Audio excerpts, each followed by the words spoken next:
The silent pursuit. The galaxy was quiet that night. A deep, endless sea of darkness broken only by the glow of distant suns. Through that emptiness, a small Terran vessel moved without sound, drifting as if asleep. Its engines were cold, its lights dim, and its signal weak enough to appear as cosmic noise. To any ordinary eye, it looked abandoned, forgotten and dead, but far behind it, a fleet of alien warships followed. They were hunters from the Kareth Dominion, known across the spiral arms for tracking anything that moved. Their leader, Captain Vorkal, sat in the command seat of the dreadnought Vengeance. His scales shimmering under red light, he leaned forward, eyes fixed on the human signal flickering across the holographic screen. "So the Terrans are not extinct after all," he hissed, voice full of hunger. For centuries, the Kareth had ruled after humanity's fall, believing the Terrans destroyed in their final war. But legends whispered of hidden human ships, ghosts that appeared in deep space and vanished again. Now one of them was real, right in front of him, alone and weak. He felt excitement rise inside him, the kind a predator feels when it finally smells blood. "Engines to maximum thrust," Vorkal ordered. The massive ships moved like silent shadows through the dark. Each hull bristled with weapons capable of turning planets to ash. They had hunted many races before. None had ever escaped. This Terran vessel would be no different. Vorkal thought inside the human ship, the Argus. Commander Reyna Cole stood at the central console. Her eyes reflected the pale blue light of the control panel. Beside her, her crew worked quietly, their faces calm and focused.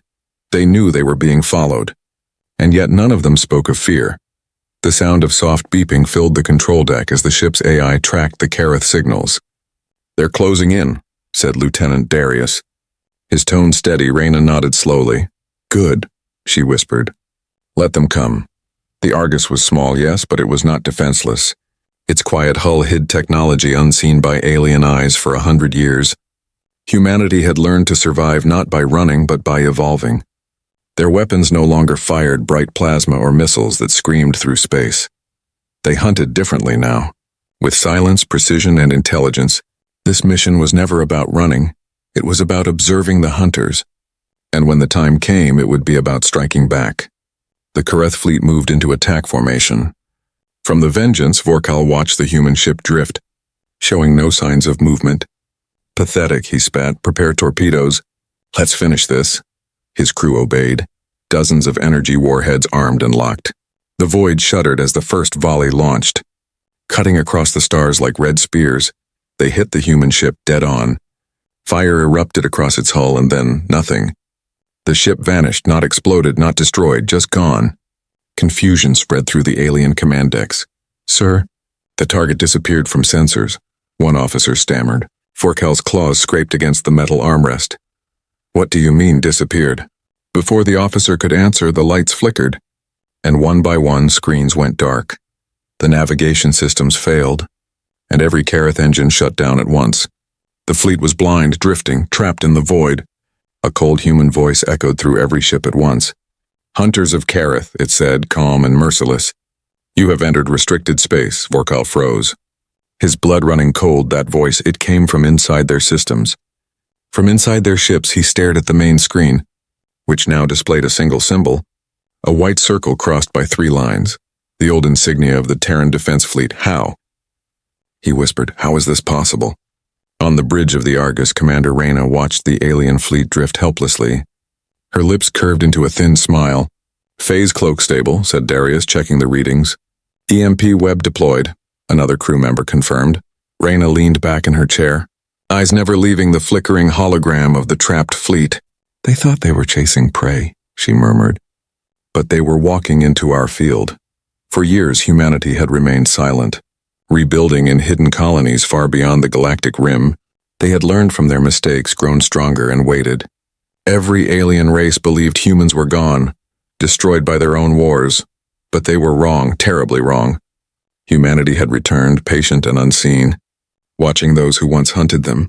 And now, one Terran ship was enough to remind the galaxy why humans had once been feared.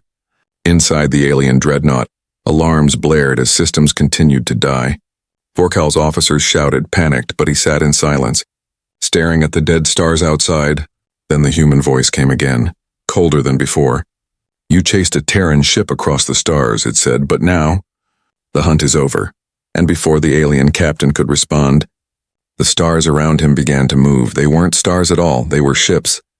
Hundreds of them uncloaking one by one. The hidden Terran fleet had awakened, and it surrounded the hunters completely. In that moment, the Careth finally understood the truth. They hadn't found a ghost. They had walked into a trap centuries in the making. The void was no longer silent, it was waiting, watching, alive with human eyes again. And for the first time in centuries, the hunters felt fear. The turning point, the void was filled with silent light. Terran ships slowly decloaked like ghosts returning from the dead. Their hulls were matte black, absorbing the stars around them, sleek and terrifying. Each bore the same symbol, the white circle with 3 lines, the mark of Earth's lost fleet. The Careth hunters stared in disbelief. Unable to comprehend what they were seeing, Captain Vorkal gripped the edges of his chair, claws cutting deep into the metal. "This can't be," he growled, his voice trembling for the first time. "No human fleet exists, they were wiped out. We saw the ashes of their homeworld." But his words were hollow, drowned by the truth glowing before his eyes. Dozens of Terran warships, each silent and still, forming a perfect sphere around the paralyzed alien fleet. No engine heat, no energy readings, only the quiet pulse of control and precision.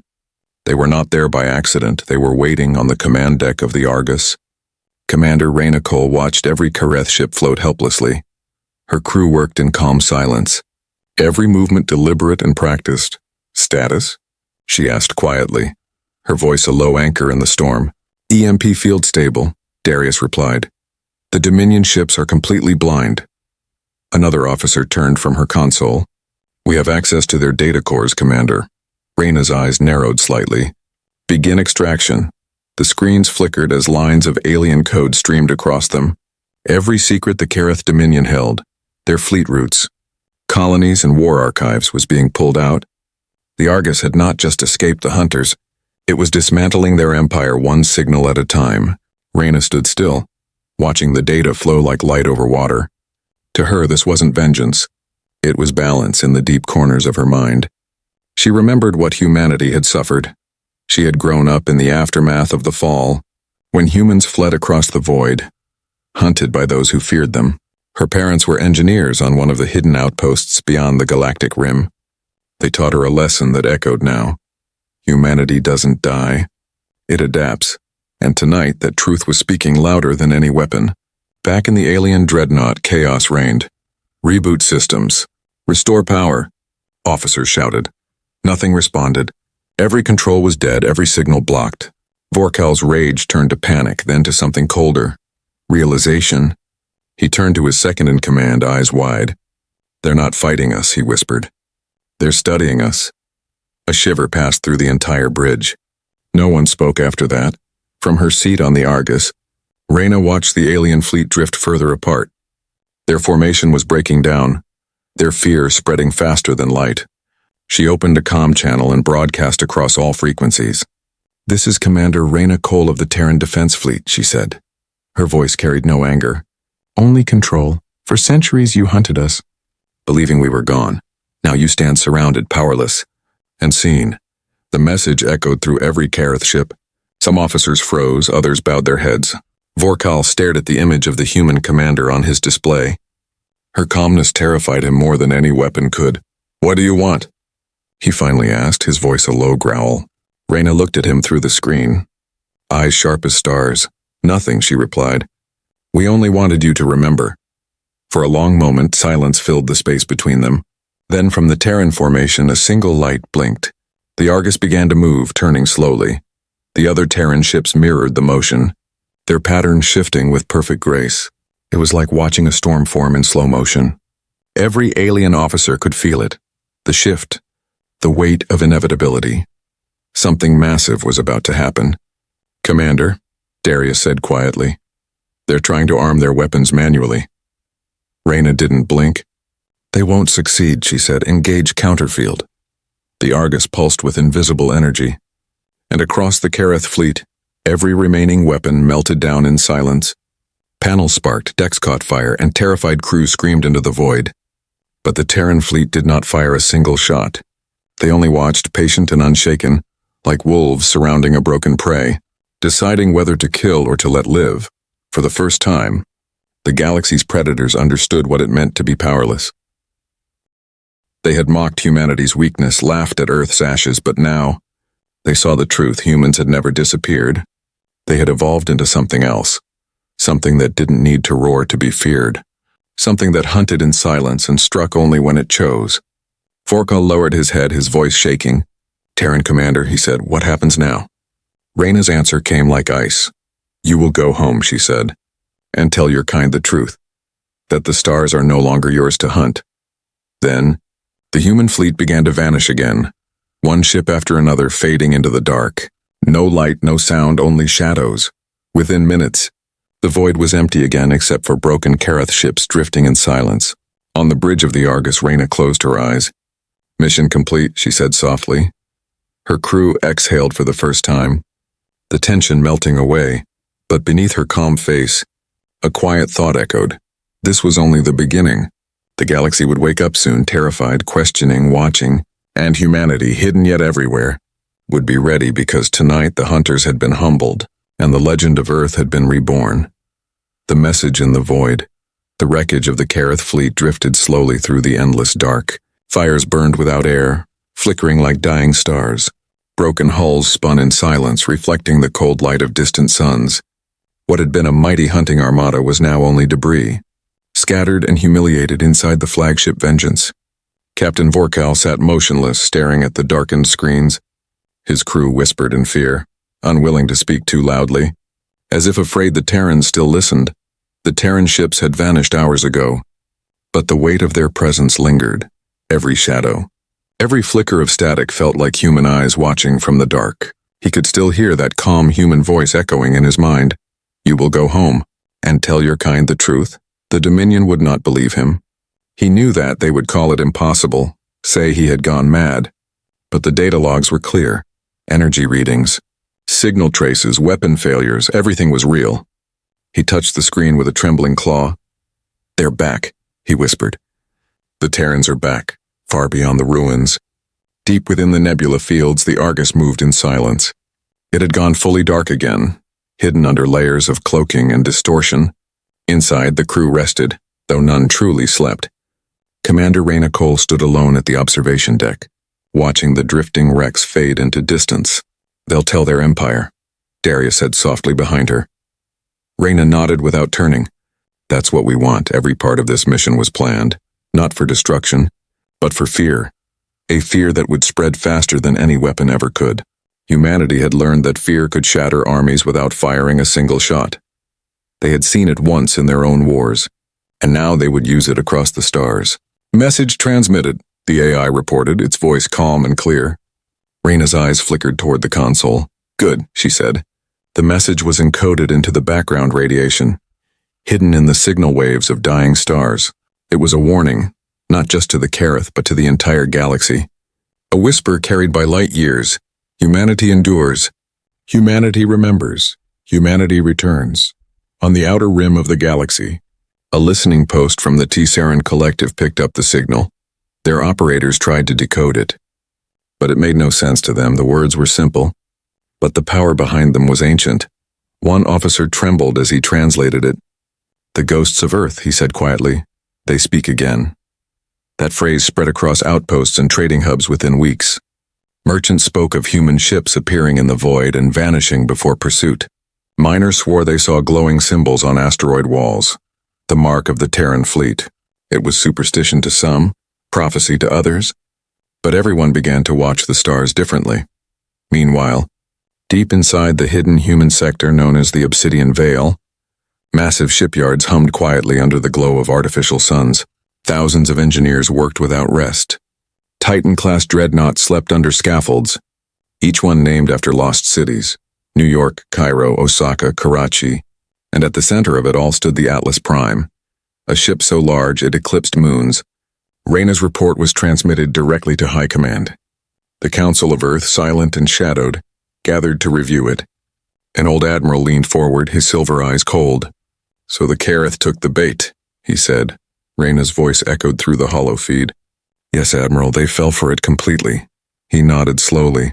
Then it begins. Humanity's greatest weapon was not strength, not technology, but patience. They had waited for the right moment, and now the moment had come. In the ruins of the Kareth capital, Vorkal stood before the Dominion Council, his scales dulled, his eyes hollow. They laughed when he spoke of invisible fleets and silent human ships. They mocked his trembling voice, calling it superstition. But when he played the recording, the human voice saying, "You are in our range," the room fell silent. Even the Supreme Chancellor felt the chill of that sound. He turned to his advisors slowly. "If this is true," he said, "then we may have awakened the very monsters our ancestors feared." Vorkal bowed his head. "Not monsters," he said, "just humans across the galaxy." Stars flared, sensors flickered, and power grids glitched for seconds at a time.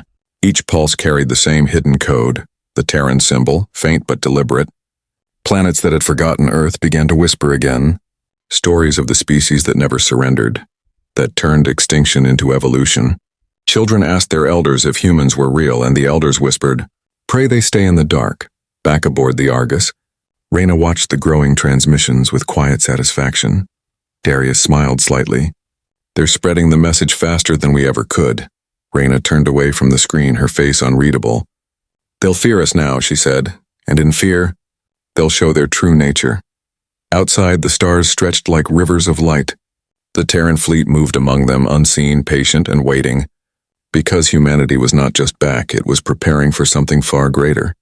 Something that would decide the fate of the entire galaxy. And as the Argus disappeared once again into the dark, only one truth remained in the silence of space. The hunters had carried home their own nightmare, and the galaxy would never sleep peacefully again. Echoes of fear across the galaxy. The signal spread like a sickness made of whispers. Traders carried it in fragments, soldiers repeated it in fear, and scientists tried to explain it, but the truth was simple. Humanity was no longer gone. They had returned, and the galaxy didn't know how to breathe. In the great cities of the Kareth Dominion, silence filled the halls of power. Every display replayed the same message. Every network carried the same words. Humanity endures. Humanity remembers. Humanity returns. The Chancellor stood before his council, claws tapping nervously against the table. He had seen empires fall from rebellion, from famine, from war. But never before had an empire trembled because of a whisper. On the far side of the Orion Arm, the Tessaran collective gathered in a chamber of glass and light, their minds linked through neural threads, sharing one single thought. What if the Terrans never left? They remembered the old wars, the burning moons, the human fleets that fought until nothing was left but ash. They remembered the planet called Earth, the world that refused to die even when it burned, and now, every civilization that once mocked humanity began to fortify their borders. New defense stations rose like thorns across the stars. War fleets were recalled from colonies, but deep down, every leader knew. Defense meant nothing against ghosts. Meanwhile, in the hidden human sector, Commander Reyna Cole walked through the vast halls of the Atlas Prime. Her boots echoed softly against the metallic floor as engineers saluted her passing. The ship's massive core pulsed like a sleeping heart. Every Terran ship that had survived the old wars was here, reborn with new power. This was not a military anymore, it was a legacy. Built by descendants of survivors who refused to forget. Reyna entered the strategy chamber where holographic projections of alien borders flickered before her. "Reports are coming in from every major system," Darius said, handing her a datapad. "Every race is preparing for war against an enemy they can't find." Reyna studied the data quietly, her expression unreadable. "Let them prepare," she said. "Fear will do our work for us." The plan was working exactly as intended. Fear was the weapon, and the galaxy had already fired it upon itself. Empires began accusing one another of harboring humans. Trade routes collapsed under suspicion, and entire sectors went dark. Reyna knew that chaos was the first stage of renewal. Humanity's time would come when the galaxy tore itself apart trying to find them. On a mining world near the edge of the Dominion, something unexpected happened. A group of alien workers found a buried probe in the dust. It was old, covered in Terran symbols, and still active when they touched it. A recording played, a woman's voice, soft but strong. "Humanity does not seek your destruction," it said. "But we will never be hunted again." The miners fell to their knees, terrified, and within days images of the probe spread across the network. The voice became legend. They called her the Ghost Commander. Back on the Atlas Prime, Reyna stood before the Council of Admirals, each one a survivor of the hidden colonies. They had names forgotten by history but remembered by time. Admiral Halen spoke first, his voice deep and calm. "The galaxy trembles, Commander. The question is, do we strike now?" Reyna looked at the stars through the wide observation window. Her reflection merged with the light of 1,000 suns. "Not yet," she said. "Let them fear shadows before they see our fire." The admirals nodded and the council dispersed into darkness. Reyna remained alone, her hand resting on the glass. She thought of Earth, the home none of them had seen for generations, a world that had become myth even to its children.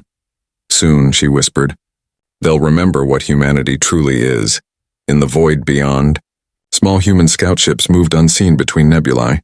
They carried out silent missions, planting data ghosts. Leaving false signals, every rumor they spread became a spark. And every spark became another flame of panic. Empires began to collapse under their own paranoia. Trade guilds turned into militias. Allies became enemies. And in the center of it all, humanity watched.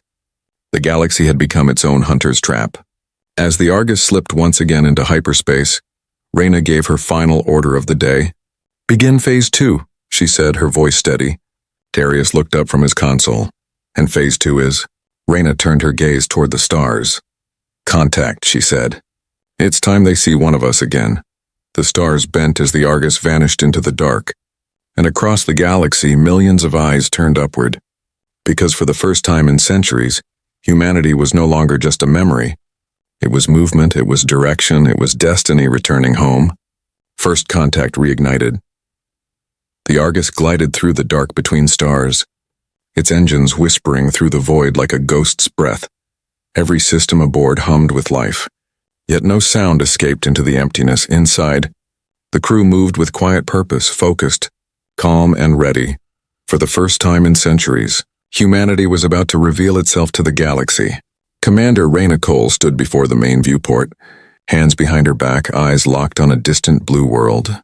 It shimmered softly under twin suns, wrapped in golden clouds. That was Valara, homeworld of the Valari Alliance, a neutral species known for their curiosity and diplomacy.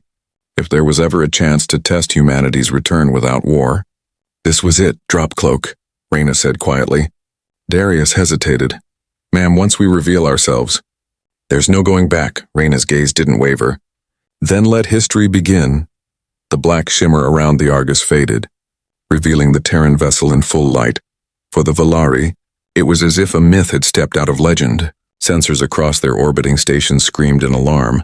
Countless eyes turned toward the massive human cruiser emerging from the dark. Its surface bore the insignia no one had seen in generations. The white circle crossed by 3 lines. Messages poured across comm channels. Frantic and uncertain. "Unknown vessel. Identify yourself," came the first transmission. Reyna smiled faintly. "Open channel," she ordered. "This is Commander Reyna Cole of the Terran Defense Fleet." Her voice echoed across space. "We come in peace and in remembrance." The word spread through the Valari systems like a storm. Some trembled in awe, others in fear. The last time the galaxy had heard a human voice, it was during the final battles of the Galactic War. Now that same voice sounded calm, controlled, alive again. Valari Chancellor Alaris stood before the central chamber, her silver eyes fixed on the projection of the Terran ship. Her advisors argued in panic. Some demanded defense fleets. Others urged negotiation. Alaris silenced them with a single gesture. "Humanity does not appear without purpose," she said. "Prepare a link. I will speak to them directly." Moments later, the image of Reyna Cole appeared before her. 2 leaders separated by centuries of silence. The chamber was quiet, filled with the pulse of history being rewritten. "Terran Commander," Alaris began carefully. "We believed your kind gone." Reyna's expression softened. "Not gone, Chancellor, only rebuilding." The Valari leader tilted her head. "And now you return, what do you seek?" Reyna paused for a heartbeat before answering. "Balance," she said. "The galaxy forgot too quickly who we were, and what you made us become." Alaris felt a chill in her chest. "You mean the war," she whispered. Reyna nodded slowly. "We remember it differently." Outside, the Valari defense fleet surrounded the Argus, cautious but silent. Reyna could see their ships on her screen, bright, beautiful and fragile compared to Terran steel. "Commander," Darius said quietly, "their weapons are powered." "I know," Reyna replied. "Let them see we're not afraid." For hours, both sides held position. No one fired, no one fled. The universe seemed to hold its breath, and then something unexpected happened. The Valari flagship sent a single code pulse, not a threat, but an invitation. Reyna looked at her crew. "They're opening comm gates. Are you sure it's safe?" Darius asked. "No," Reyna said, "but that's the point." The Argus transmitted an ancient human anthem through the open channel, a song not of war but of survival. The melody reached every Valari system, echoing across light and memory. Old records awakened, forgotten histories unsealed. Images of the old alliance between humanity and the Valari, before betrayal, flashed through archives. Children gathered around holoscreens. Listening to the haunting tune, elders wept quietly, remembering a species that once bled beside them. Elaris stood frozen as the song ended. She turned toward the projection again, her voice softer. "You came not for conquest, but for remembrance," Reyna nodded. "And for warning." "What warning?" the Chancellor asked. Reyna's tone turned cold. "The galaxy is arming for war against ghosts," she said. "But ghosts can fight back." At that moment, hundreds of Terran ships uncloaked in distant orbit, forming a silent pattern above Valara, not attacking, only showing their presence. Every alien station in the sector recorded the moment. The image would spread faster than any weapon. Reyna ended the transmission with one final message. "Humanity does not seek your surrender, only your memory. Tell your people we're not your enemy unless you force us to be." The channel closed. The fleet vanished as suddenly as it had come, and for a long time afterward, the stars above Valara shimmered with afterlight. Elaris looked toward the empty sky and whispered, "Welcome back, children of Earth." Meanwhile, back aboard the Argus, Reyna stood silent as the stars stretched again into lines. Darius turned to her, voice low. "Do you think they'll believe you?" Reyna's lips curved slightly, not into a smile but something colder. "They'll believe," she said, "because fear believes faster than truth." The galaxy had seen the face of humanity once more, and nothing would ever be the same. The galaxy trembles. The revelation of humanity's return spread faster than any fleet could travel. From the shining worlds of the core to the frozen moons at the edge of the void, the news rippled through every network. The Terrans were back, not as survivors, but as something greater, something the galaxy had never truly understood, and the stars themselves seemed to pulse with the echo of that truth. On the Karath homeworld, the Dominion's War Council met in secret chambers of obsidian and steel. The air was thick with anger, fear, and denial. "We cannot allow them to rise again," one general snarled, slamming his fist into the table. "They humiliated us. They crippled our fleet without firing a single shot." Another voice rose, trembling. "You do not understand. Those were not weapons we faced. It was control. They owned our systems, our minds, our fear." At the far end of the table, Chancellor Rockor leaned back, his voice calm but heavy with dread. "If humanity truly returned," he said, "then the war we thought we ended was only a pause." He turned to his advisors. "Send emissaries to the other empires, the Valari, the Terran, the Fresh Dominion. We will need allies, or we will not survive what comes next." Across the galaxy, the Terran collective had already reached the same conclusion. Their hive networks buzzed with alarm as their collective mind debated humanity's intentions. "They came to warn us," one node spoke. "No," another hissed. "They came to judge us." Thousands of voices merged into a single fearful thought. Humanity had returned not as prey, but as evolution itself in the neutral trade hub of Elar Prime, where every race came to buy and bargain. Merchants no longer spoke of credits or shipments. They whispered about human ships appearing near jump gates, silent and watching. A rumor spread of one Terran scout that intercepted a pirate fleet. When the pirates tried to flee, their engines simply stopped working. No explosions, no noise, just stillness. Then the human ship vanished, leaving the word "observe" burned into the pirate's hull. In hidden space aboard the Atlas Prime, humanity's true strength was gathering. Thousands of Terran vessels assembled in formation, each powered by reactors that glowed like bottled stars. The shipyards buzzed with activity, new hulls, new designs. Every vessel bore names of history's fallen cities. And at the center of it all stood Commander Reyna Cole, overseeing the awakening of an entire species. "Report," she said quietly. Darius approached, handing her a tablet. "Multiple factions preparing for war," he said. "But not against each other, against us." Reyna nodded slowly. "Good, that means the message worked." Her voice held no pride. "Only purpose, let them build their fleets. Let them forge their alliances," she said. "When the time comes, they'll see that fear cannot unite the broken." In orbit above Atlas, the first of the Nova-class dreadnoughts came online. Its hull shimmered with adaptive armor, able to vanish even against sensor fields. The crew cheered as its engines ignited for the first time. For them, this was not just a warship, it was a promise. A symbol that humanity was no longer running elsewhere, in the Valari Alliance. Chancellor Ilaris faced her own storm. Her people demanded answers, some begging for peace, others calling for war. She looked at the stars each night, searching for the faint glimmer of the Terran fleet. "Humanity does not seek conquest," she whispered to her advisors, "but fear will drive us all to ruin if we let it."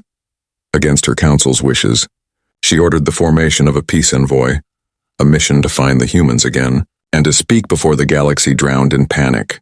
Back on the Kareth homeworld, fleets launched in every direction. War drums echoed across space.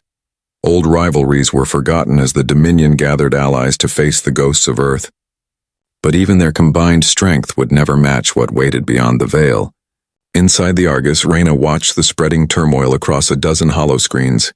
News feeds, war declarations, and transmissions of panic filled the air. Darius frowned. "They're all turning against each other now," Reyna replied softly. "Exactly as planned. Humanity didn't need to strike first. They only needed to remind the galaxy that the stars had rules once. And those rules were written in human blood." A silent alarm blinked across her screen. An unknown transmission. Old Terran code, impossible to fake. Reyna's breath caught for a moment as she opened it. A single message appeared. "Echelon protocol approved. Earth is ready." Her eyes widened, and for the first time her calm cracked into awe. Earth had been silent for centuries, hidden, fortified, untouchable. Now it was speaking again. Outside, in the depths of the void, something vast stirred. A ripple in space-time, a gravitational tremor unlike anything ever recorded. Every Terran ship turned toward its source automatically, and then slowly the sensors displayed what none had dared imagine. A colossal shadow emerging from the dark. It was a ship so large it could block starlight for minutes at a time. Its hull bore no name, only a symbol, the Earth itself etched in white. The legends had spoken of a final vessel, built before the fall. A ship meant to guard humanity's last hope, and now it had awoken. The Titan of Earth had returned to the stars, and the galaxy began to tremble. The Titan of Earth, the void itself, seemed to hold its breath as the shadow grew larger. Stars vanished behind it one by one, swallowed by the presence of something older than memory. Every sensor across the Terran fleet lit up in silent reverence. The Titan of Earth had awakened. Commander Reyna Cole stood motionless on the bridge of the Argus, eyes wide as the dark giant filled the screen. It was not a ship. It was a continent forged of metal and fire. A living monument built during humanity's final stand before the fall. Rumors called it Project Titan, a fortress so vast that even the moonships of old had vanished beside it. But no one truly believed it had survived until now. The Titan drifted slowly through space, its hull carved with markings from an age when Earth still stood proud and united. Massive cannons rested silent along its flanks. Its energy core burned like a captured sun, casting light across the fleet below. A voice broke the silence, deep and calm. "Commander Cole," said the transmission. "This is Earth Command." Every human aboard the Argus froze. It had been centuries since anyone had heard that phrase. Reyna swallowed hard, then straightened. "Earth Command. This is the Argus, reporting successful contact with alien factions." The voice from the Titan was old, steady, and full of weight. "Well done, Commander. You've done what we needed." The galaxy now remembers outside. The Terran fleet aligned into new formations around the Titan. Each ship synchronized with its ancient beacon signal. This was no longer a scattered resistance. This was an army reborn. The Titan of Earth emitted a low pulse that rippled through hyperspace, across millions of light years. The signal reached listening posts, stations, and ships, and every civilization that had doubted humanity's existence saw the same image. A glowing symbol of Earth surrounded by the words, "We have endured, We have watched. We are ready. Panic erupted across the galaxy. The Kareth Dominion declared full military alert. The Terran collective severed all communication lines. Fearing invasion, even the neutral Velari alliance sealed its borders, unsure whether to prepare for peace or war. But the Titan did not move, it simply waited, patient and unmoving. Like a mountain reborn from the dark, on the bridge of the Titan, Admiral Lorne Hayes watched the chaos unfold on 1,000 screens. He was old, older than anyone on the front lines, a man from the generation that had seen the fall. His voice was soft but unshakable.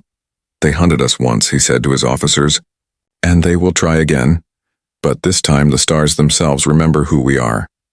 He turned toward Reyna's image on the holofeed. Commander, the Echelon protocol is active. Your fleet is now under full Terran command. Reyna nodded slowly, feeling the weight of history settle on her shoulders. What is our next step, sir? Hayes' eyes glinted beneath the dim light. We send them a message they can't ignore, moments later. The Titan powered its long, dormant relay core. The light of its engines flared brighter than dawn. A beam of golden energy shot across the void. Not a weapon, but a signal carried across subspace.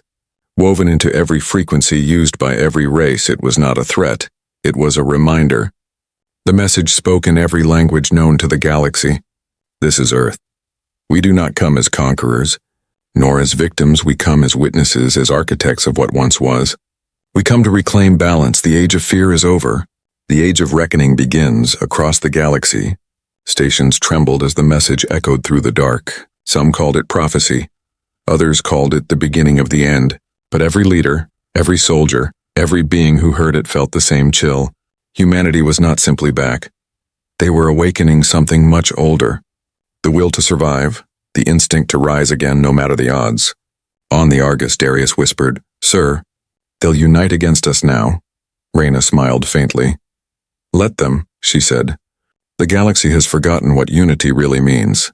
She looked out at the Titan, glowing like a newborn star. "We'll teach them again." As the Titan began to move, its engines rumbling like thunder across the void, the Terran fleet followed in perfect silence, every ship falling into position, thousands of lights blinking in rhythm, an army of ghosts turned living flame. From the edge of a dying star system, alien observers watched in awe and terror. A whisper spread through their ranks. "The humans have returned," they said. "But they are not the same as before." And as the Titan of Earth led its children into the endless night, a single truth burned across the galaxy. The hunters had become the hunted, and the stars themselves now carried the name of humanity once more. Because in the end, the galaxy did not belong to those who ruled it.